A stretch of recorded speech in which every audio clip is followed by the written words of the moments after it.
How can I be sure he's a psychopath?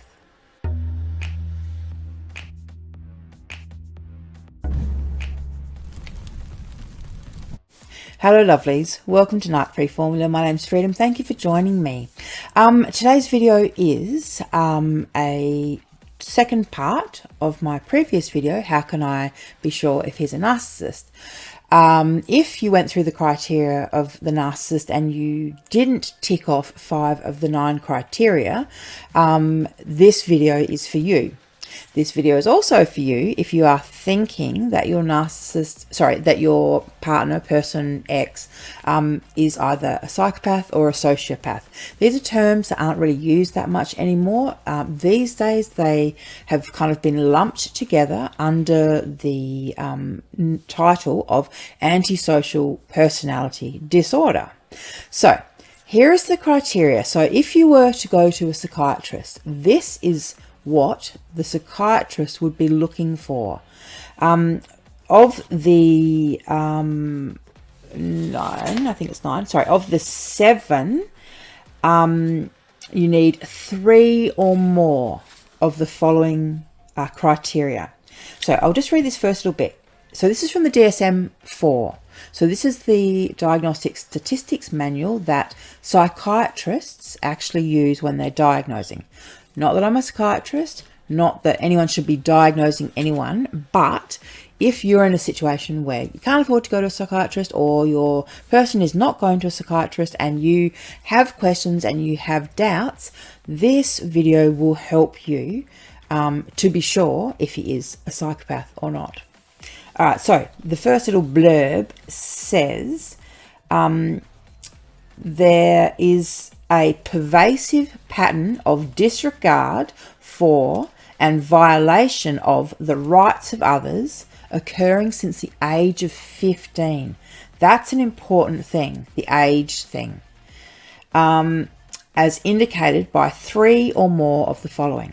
So, number 1 is a failure to conform to social norms with respect to lawful behaviour, as indicated by repeatedly performing acts that are grounds for arrest. So if your person has been arrested or continually breaks the law but just has never been caught, that would be 1 tick.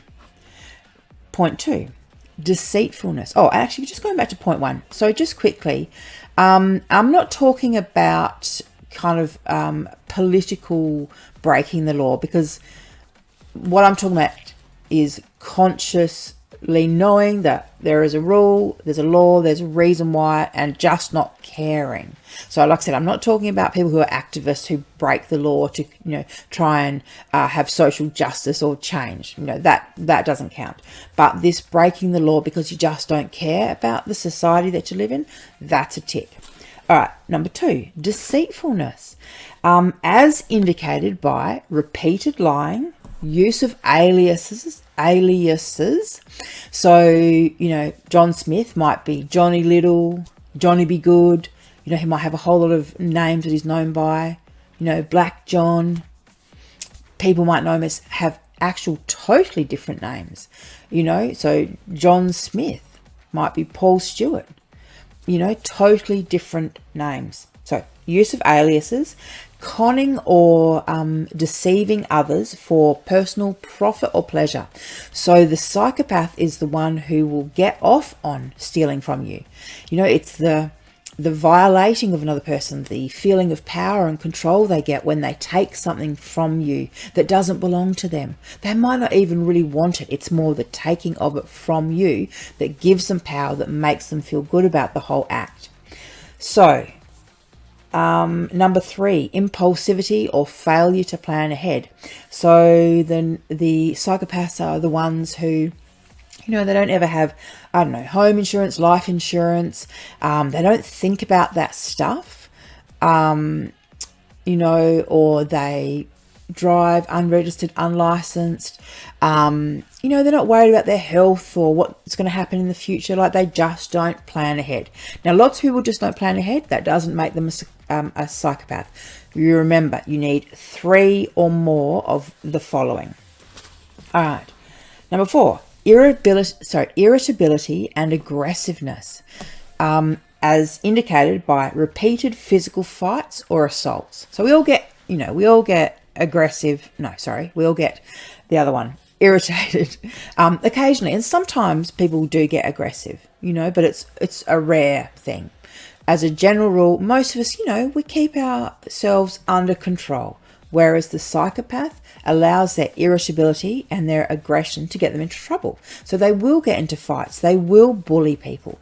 A lot of them get away with it because they don't often take on people who can stand up to them, i.e. men their same size. And they will often take it out on women and children or weaker men. So be mindful of that if you're running this running this through your head and thinking, oh, he doesn't get into fights that often. Like if he stands over you, if he's a bully to you, if he pushes you around, that counts here. That would be aggressiveness as indicated by assaults. All right, number 5, recklessness. Reckless disregard for the safety of self or others.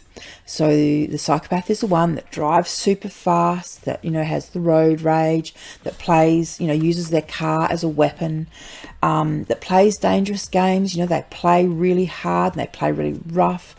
It gets personal. They want to hurt someone. They're not good sportsmen, for example. That kind of stuff kind of gets out of hand. They take stupid risks as well. This is part of the disregard for safety of self and others. So they take stupid risks. They take risks with your safety. When I hear about people being choked by their partners, that's psychopathic behavior right there. Anyone who can, risk killing you, that's definitely a tick, for this. All right. Probably takes drugs and drinks in excess. So once again, in excess, because they don't care. They're not worried about their safety or others. Number 6, constant irresponsibility as indicated by repeated failure to sustain constant work behavior or honor financial obligations. So these are the people who can't hold down jobs, who don't want to hold down jobs, who don't care about paying their bills on time. They've probably got really bad credit. They've probably got, money owing to baby mamas here and there. Like I said, they don't hold down their jobs and they don't honour their debts and their financial obligations. That's a really big warning sign right there. And lucky number 7, lack of remorse as indicated by being indifferent to or rationalising having hurt, mistreated or stolen from another. So they don't care if they've hurt other people and they believe that they deserve it. So I find this a really interesting one because I see a lot of people, not a lot of people, but I see a few people who actually have narcissism channels, funnily enough, but they abuse people because they justify it saying that, they're a narcissist, so it's okay. That to me is like a huge red flag. Abusers abuse people. It doesn't matter how they justify it. And this lack of remorse, as indicated by the way they mistreat people, is actually one of the signs of being a psychopath.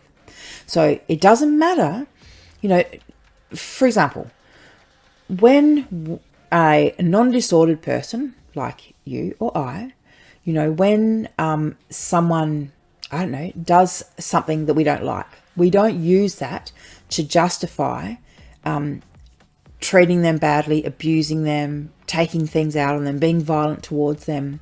We have our own set of morals that we live and stand by. Whereas with the psychopath and sociopath, they find an excuse to abuse someone and use that as their justification. Well, he deserved it, or she's a narcissist. This is, like I said, this is point 7. It's just something to be kind of aware of because, like I said, I have seen it. I've seen it on other channels. And just if you just remember, abusers abuse people. Healthy, normal people don't go around abusing people. We don't say, oh, but he's a narcissist, so therefore he deserved it.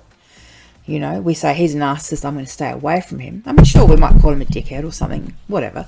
But we don't go into, actually spewing, you know, vitriol and saying horrible things and, you know, wishing them awful things to happen to them. So that's point 7. There's 3 more notes here, and that is that the individual has to be at least 18 years or over. So if you're listening to this and thinking about one of your children, if they're not 18 or over, it doesn't count. Okay, it's a different criteria for children under the age of 18. And the second point is that if there's an evidence of this kind of conduct disorder with onset before age of 15. So if there is evidence of conduct disorder with onset before age 15. So if they're starting to see it before that age. The occurrence of antisocial behaviour, this is point 3, the occurrence of antisocial behaviour is not exclusively during the course of schizophrenia or a manic episode. So what that is saying is if the person suffers from schizophrenia or has manic episodes, this criteria is not used when it occurs during that. So during schizophrenic episodes, during manic episodes. So it's when it's outside of those times. So their behavior outside of it, because obviously for someone who's got schizophrenia, their behavior would be very different when they're having an episode to their general normal behavior. Sorry, just point 2. I think I got that confused. Yep, sorry. What they're saying with point 2 is if the person is showing these symptoms before the age of 15, that may be a different diagnosis, essentially. All right, sorry to have complicated that. As I said, it's not written for the layperson. This is written for psychiatrists to diagnose other people. I kind of feel like they probably write it this way so that, you know, average Joe Blow just, you know, doesn't go around diagnosing themselves and others and setting up little side shops as psychiatrists. I don't know, I'm exaggerating that bit, but you get the idea of it. All right, lovelies. If you're worried about if he's a psychopath, run through the criteria, 3 or more of that, and that's what you may be looking at, antisocial personality disorder. And if you are dealing with that, that's a hell of a lot more dangerous than narcissism, okay? It's like narcissism on steroids. All right, lovelies, thanks for watching. Bye.